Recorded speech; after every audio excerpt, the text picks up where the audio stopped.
नमस्कार, PSP किचनमध्ये आपलं स्वागत आहे।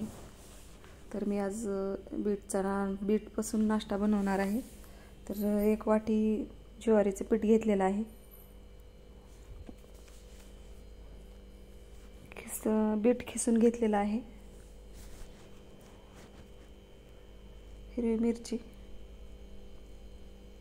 बटाटा घेतलेला आहे खिसून। रवा घ्यायचा 2 चमचे,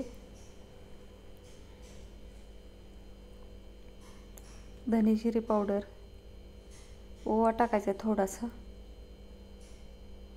कांदा चिरलेला आहे बारीक आणि ते पण मिक्स करून घ्यायचा आहे। थोडेसे तीळ घेतलेले आहेत 1 चमचा, चवीनुसार मीठ टाकायचे, चिली फ्लेक्स टाकलेला आहे अर्धा चमचा, कोथिंबीर आणि थोडं थोडं पाणी करून आपल्याला पीठ कालवून घ्यायचे। तर अशा पद्धतीने मी बॅटर तयार केलेला आहे।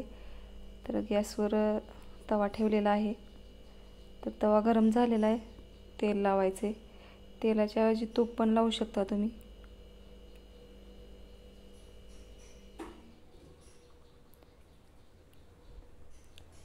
तर अशा पद्धतीने आपल्याला चमच्याने टाकून थोडंसं पांगवून घ्यायचे। तर वरच्या बाजूला थोडेसे तीळ टाकले तरी छान दिसतात आणि झाकण ठेवायचे। तर आपल्याला जास्त वेळ भाजून घ्यायचे, कारण कच्च्या भाज्या वापरल्यात आपण या नाश्त्यामध्ये। तर तयार झालेला आहे। अशा पद्धतीने सर्वच तयार करून घेणार आहे मी। एकदम चवदार असे मुलं आवडीने खातील। व्हिडिओ बघितल्याबद्दल धन्यवाद।